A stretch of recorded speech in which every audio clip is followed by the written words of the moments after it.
Hello everyone, welcome to Succeed IAS. My name is Amit Dubey and let's start with the daily current affairs for geography optionals. See, आज का पहला article है about heavy rainfall prediction इन केरला. अब IMD ने warn किया है केरला को कि हेवी रेनफॉल हो सकता है बिकॉज कुछ रीसेंट डेवलपमेंट हुए हैं इस बार, जैसे formation of low pressure in Bay of Bengal. कुछ दिन पहले अगर आपने आर्टिकल देखा था तो मैंने आपको बताया था कि नॉर्थ वेस्ट में इस बार मानसून डिले हुआ. क्यों? क्योंकि बे ऑफ बंगाल में लो प्रेशर सिस्टम फॉर्म नहीं हुआ. एंड अब यहाँ पे न्यूज आया है IMD की तरफ से कि बे ऑफ बंगाल में लो प्रेशर सिस्टम फॉर्म हो रहा है, तो इसलिए केरला में हेवी रेनफॉल का प्रेडिक्शन है बाय जून 23-24 के आसपास. अब लो प्रेशर सिस्टम होने की वजह से क्या होता है, क्योंकि यहाँ पे लो प्रेशर सिस्टम क्रिएट हो गया तो मानसून विंड्स बहुत हाई स्पीड से प्रेशर ग्रेडियंट फोर्स की वजह से अट्रैक्ट होते हैं towards this low pressure system and hence Kerala पे बहुत ज्यादा हेवी रेनफॉल होने का प्रेडिक्शन है. ये तो हो गया कि आर्टिकल में क्या है. अब आपके सिलेबस के लिए ये टॉपिक कैसे रेलेवेंट है, तो मैंने आपको पहले भी बताया कि आपके सिलेबस के लिए इंडियन मानसून बहुत इंपॉर्टेंट है. खास करके मानसून के कुछ स्टेजेस हैं जो ज्यादा इंपॉर्टेंट है और क्वेश्चन जनरली ऐसे स्टेजेस के ऊपर आता है. फॉर एग्जाम्पल, पहला आपका हो गया ऑनसेट ऑफ मानसून, सेकेंड आपका हो गया ऑफसेट या डिपार्चर ऑफ मानसून, थर्ड आपका हो गया burst in monsoon. Burst means कुछ 1-2 वीक के लिए बहुत हैवी रेनफॉल होगा and similarly break in monsoon मतलब कुछ 2-3 वीक के लिए मानसून ऑलमोस्ट डिसअपियर हो जाएगा और मानसून बहुत कम होगा, जैसे अभी हुआ था जब नॉर्थ वेस्ट में मानसून लेट पहुंचा था बिकॉज लो प्रेशर सिस्टम यहाँ पे डेवलप नहीं हुआ था ठीक से.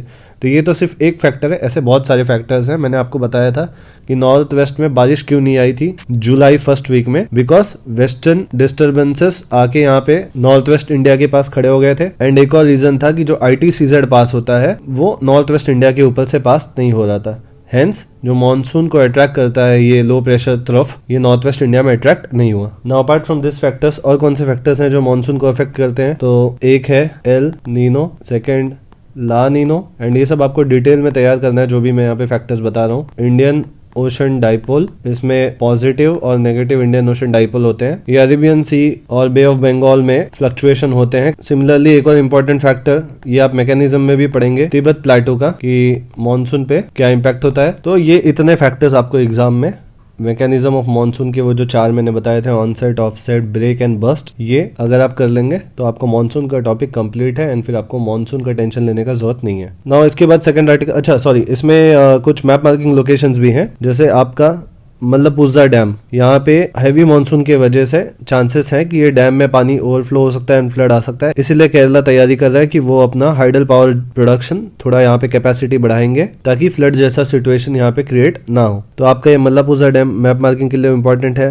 पालक्काड भी न्यूज में कभी कभी आता है, इसको भी आप देख लो. एंड केरला के जो रिवर्स हैं जैसे पेरियार रिवर, भारतपुजा रिवर, इनको भी आप प्रिपेयर कर लो for map marking locations and 30 words में इनका डिस्क्रिप्शन लिख के अपने नोट्स में रखो. अब नेक्स्ट आर्टिकल देखेंगे. Next article is about great barrier reef. अब ग्रेट बैरियर रीफ यहाँ पे न्यूज में क्यों है, क्योंकि वो एक वर्ल्ड हेरिटेज साइट है एंड चाइना यहाँ पे चेयरमैन है UN cultural agencies heritage committee का. एंड उसके ऊपर कुछ पॉलिटिक्स है, हम लोग को पॉलिटिक्स में नहीं जाना है. बात यहाँ पे ये है कि ग्रेट बैरियर रीफ के ऊपर है ये आर्टिकल कि उसको एंडेंजर्ड लिस्ट में डालने वाले हैं बिकॉज 50% उसके कोरल्स 1995 लेवल से डिक्रीज हो चुके हैं या ब्लीच हो चुके हैं या कोरल डेथ हो चुका है. देखो कुछ फैक्ट तो यहीं पे है कि great barrier reef world heritage site है. अब ग्रेट बैरियर रीफ के बारे में आपको क्यों पढ़ना है, क्योंकि ये वर्ल्ड का लार्जेस्ट कोरल रीफ इकोसिस्टम है जहां ऑलमोस्ट 10% वर्ल्ड के जो कोरल रीफ्स हैं वो ग्रेट बैरियर रीफ्स में ही है. सोचिए आपकी 4 बड़े बड़े ओशंस हैं आपके पास एंड एक छोटे से एरिया में आपका वर्ल्ड का 10% कोरल रीफ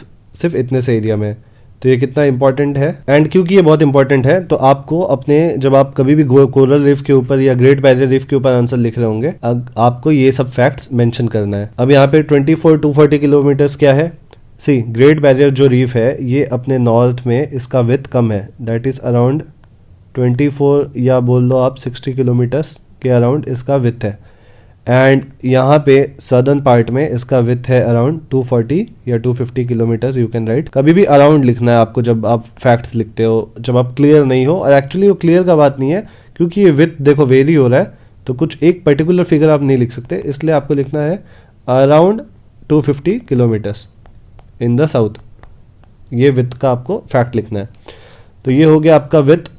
अब ये जो एक्सटेंट है कोरल रीफ का, ये this is around 2300 kilometres in length and ये पूरे इकोसिस्टम में अराउंड 300 कोरल रीफ्स हैं। तो ये कुछ आपके इंपॉर्टेंट फैक्ट्स हो गए about the great barrier reef. अब देखो ग्रेट बैरियर रीफ अगर डायरेक्ट क्वेश्चन आता है कुछ ग्रेट बैरियर रीफ के कोरल ब्लीचिंग के ऊपर, तब भी आपको ये डायग्राम बना के ये कुछ फैक्ट्स आपको देने हैं। एंड अगर क्वेश्चन नहीं भी आता है पर इन जनरल कोरल ब्लीचिंग के ऊपर आता है तो आपको इसी चीज को एज अ केस स्टडी लिखना है एंड इन फैक्ट्स को आपको लिखना है। एंड एक फैक्ट मैंने आपको बताया है कोरल ब्लीचिंग के ऊपर कि अराउंड 50% कोरल रीफ ब्लीच हो चुका है 1995 के लेवल से। दूसरे important topics, of course coral bleaching क्या होता है ये आपके लिए इंपॉर्टेंट है। सेकंड इंपॉर्टेंट पॉइंट आपके सिलेबस में ये है कि जो कोरल रीफ फॉर्मेशन है इस पे बहुत ज्यादा डिबेट हुआ है ज्योग्राफी में एंड इसके ऊपर हम लोग पढ़ेंगे 4 theories. First is subsidence theory by Darwin, second आपका क्या है standstill theory by Murray, third आपका क्या है glacial control theory by Daly and fourth आपका है concept of William Morris Davis का जो कंसेप्ट है ये एक्चुअली रिवाइवल है सबसिडेंस थियरी ऑफ डार्विन का। तो ये जो चारों थियरी है ये आपको थरोली प्रिपेयर करना है इस टॉपिक के लिए। अब नेक्स्ट आर्टिकल देखते हैं। नेक्स्ट आर्टिकल आपका है ऑयल सप्लाई के ऊपर। अब यहाँ पे क्या हो रहा है कि क्योंकि अभी आप लोग को पता है कि ऑयल का दाम बहुत ज्यादा बढ़ गया है, यहाँ इंडिया में ऑलमोस्ट 100 रुपीज पे पेट्रोल टच हो गया है एंड अराउंड 92 रुपीज पे डीजल टच हो गया है। तो यहाँ पे बात हो रही है कि अब ओपेक ने अपने ऑयल सप्लाई को बूस्ट करने का बात किया। एक्चुअली हुआ क्या, जब कोविड आया आपका लास्ट मार्च 2020 में, तो अचानक से वर्ल्ड वाइड लॉकडाउन होने की वजह से ऑयल का जो डिमांड है वो काफी गिर गया एंड इसलिए ओपेक कंट्रीज ने डिसाइड किया कि हम अपना प्रोडक्शन भी कट करेंगे क्योंकि जब डिमांड ही नहीं है तो ज्यादा प्रोड्यूस करके कोई फायदा नहीं है। तो ये जो ये लोग ने सप्लाई कम किया था ये आज तक इनका सप्लाई कम ही है। तो अब डिमांड ज्यादा है एंड सप्लाई कम है, इस वजह से क्या हो रहा है रेट्स बहुत ज्यादा हाई हो गए हैं। तो ग्लोबल प्रेशर की वजह से ओपेक में एक मीटिंग में डिसाइड हुआ एंड ओपेक प्लस कंट्रीज मतलब ओपेक प्लस रशिया एंड उसके कुछ छोटे मोटे अलाइज, इन लोग ने मिलकर डिसाइड किया कि अब हम लोग वापस अपना जो है सप्लाई उसको बढ़ाते हैं एंड इसके वजह से ऑयल प्राइसेस में थोड़ा डिक्रीज हम लोग को देखने को मिल सकता है। अब ये तो हो गया करंट न्यूज। आपके सिलेबस के लिए ये पूरा टॉपिक कैसे इंपॉर्टेंट है, आपके सिलेबस में एक बहुत इंपॉर्टेंट टॉपिक है एनर्जी क्राइसिस एंड अब क्योंकि एनर्जी के बहुत ज्यादा अलग अलग फैक्टर्स आ चुके हैं इसलिए एनर्जी क्राइसिस जो है ये आने वाले टाइम में बहुत इंपॉर्टेंट टॉपिक होने वाला है। हम लोग को पहले ये देखना पड़ेगा कि एनर्जी क्राइसिस का मतलब क्या होता है। वैसे तो आप लोग ज्योग्राफी ऑप्शनल में इसको डिटेल में पढ़ेंगे, पर एनर्जी क्राइसिस को सिंपली वर्ड्स में अगर बोला जाए तो कोई भी सप्लाई साइड से जो बॉटल नेक होता है in an economy, it is nothing but energy crisis. Simple words में कोई भी एनर्जी सप्लाई में इशू आता है एंड उसके वजह से इकोनॉमी पे कुछ इम्पैक्ट होता है, नेगेटिव इम्पैक्ट, इसको हम लोग बोलते हैं एनर्जी क्राइसिस। अब हिस्टोरिकली ऐसे बहुत सारे केसेस हो चुके हैं एनर्जी क्राइसिस के, अलग अलग कंट्रीज अलग अलग टाइम फ्रेम में अफेक्ट होती है एनर्जी क्राइसिस से। सिमिलरली इंडिया भी लास्ट 50-60 इयर्स में बहुत ज्यादा इम्पैक्ट हुआ है एनर्जी क्राइसिस से, जिसमें से यहाँ पे मैंने 3 एग्जांपल आपको बताया है। एक है 1973 में योम किपुर वॉर, ये इजराइल एंड उसके नेबरिंग इस्लामिक कंट्रीज से ये वॉर था। सिमिलरली 1979 में इरानियन रेवोल्यूशन एंड 1990 में गल्फ वॉर। एक चीज आप ध्यान देंगे कि कभी भी गल्फ में कुछ जियोपॉलिटिकल इंस्टेबिलिटी आती है तब इंडिया में एनर्जी क्राइसिस आती है, क्योंकि हमारा majority oil import gulf countries से होता है। तो ये हो गया कुछ पास्ट में एनर्जी क्राइसिस के एग्जांपल्स एंड हम लोग जब क्लासेस में डिस्कस करेंगे तो कुछ और एग्जांपल्स डिस्कस करेंगे, बहुत सारे और एनर्जी क्राइसिस के एग्जांपल्स हैं। एंड फ्यूचर में आप ये एनर्जी क्राइसिस का इम्पैक्ट कैसे कम कर सकते हैं बाय बिकमिंग इंडिपेंडेंट और alternative sources of fuel and innovative technology use करके आप कैसे इस इम्पैक्ट को कम कर सकते हो, ये बहुत इंपॉर्टेंट होने वाला है एंड इसके लिए आपको प्रिपरेशन करना है। अब नेक्स्ट आर्टिकल आपका वापस अफगानिस्तान के ऊपर, पिछले 1.5-2 हफ्ते से अब अफगानिस्तान हम लोग देख रहे हैं। इसके नेक्स्ट आर्टिकल भी मैंने अफगानिस्तान के ऊपर वाला ये हाईलाइट किया है। ये दोनों आर्टिकल में आप हाईलाइटेड पार्ट देख सकते हैं, बस इसमें कुछ खास नहीं बताया, बस ये बताया कि इंडिया को या किसी भी वेस्टर्न कंट्रीज को बहुत हरी नहीं करना चाहिए तालिबान को या अफगानिस्तान में नॉर्मलसी लाने के लिए, थोड़ा कामली एंड थोड़ा डिप्लोमेटिक तरीके से इस मैटर को सॉल्व करना चाहिए।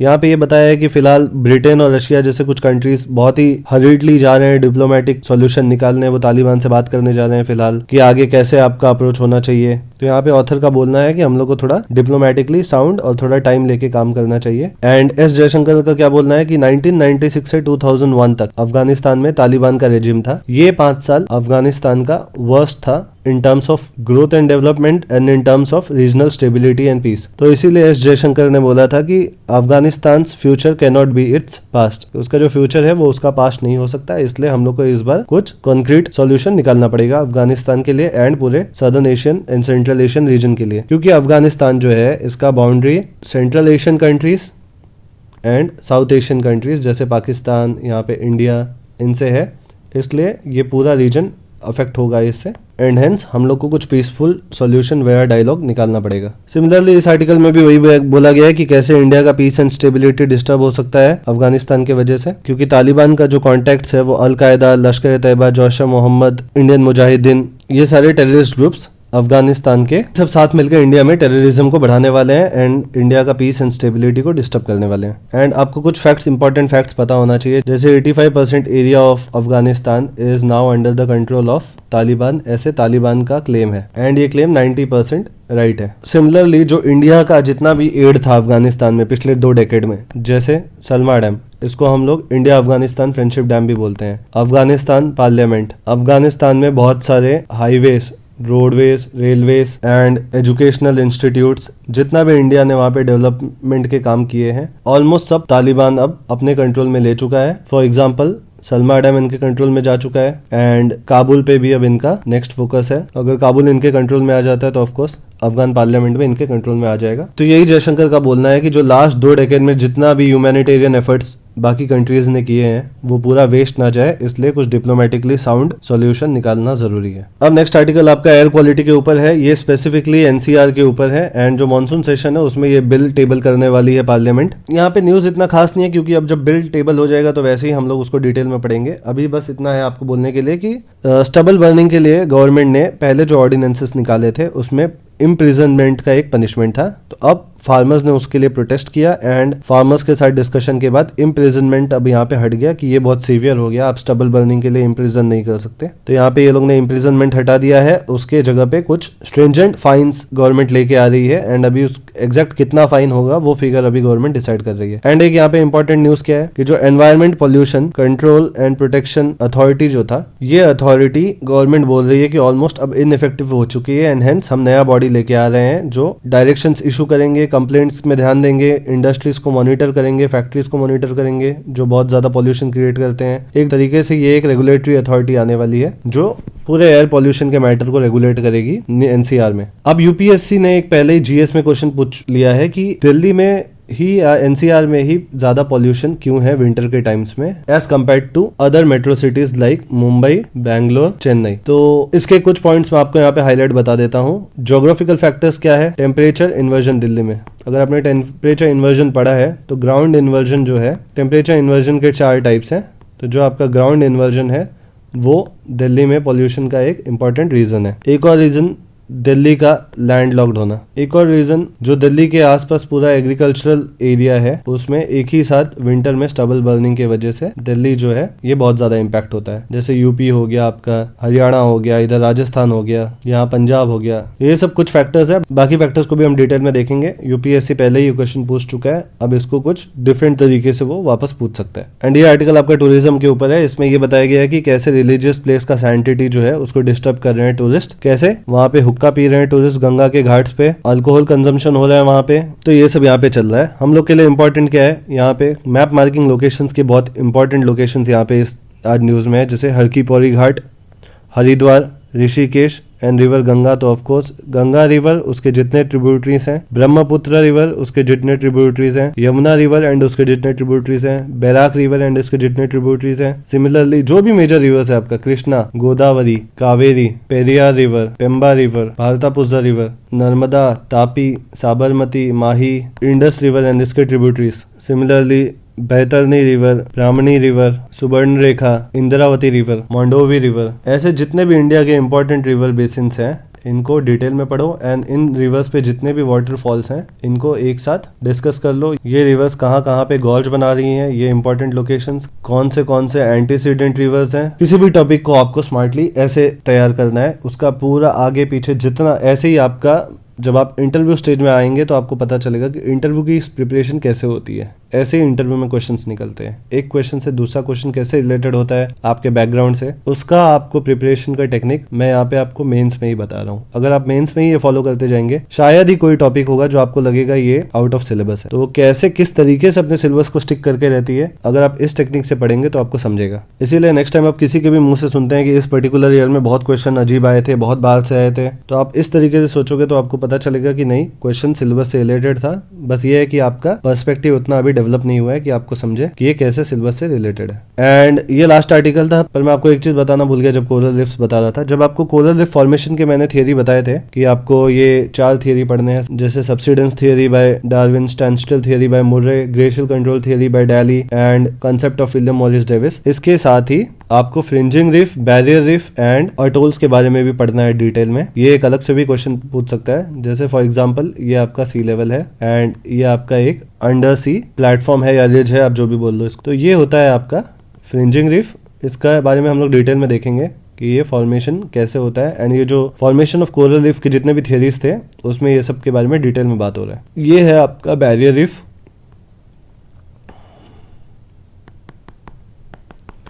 एंड थर्ड टाइप ये है आपका अटोल। तो आज के पेपर में आपके ज्योग्राफी ऑप्शनल से रिलेटेड इतने सारे कंसेप्ट एंड टॉपिक्स थे एंड जिन लोग को ये आर्टिकल्स एक बार रेफर करने हैं, मैंने टेलीग्राम चैनल पे इसको ऑलरेडी शेयर कर दिया है। एंड जिन लोगों ने अभी तक टेलीग्राम चैनल ज्वाइन नहीं किया है तो मैं उसका लिंक डिस्क्रिप्शन में डाल देता हूँ, जाके उसको ज्वाइन कर लो। एंड गैप प्रोग्राम का भी जो आज का क्वेश्चन है वो भी पोस्ट कर दिया है। So that's it for the day. Goodbye, take care.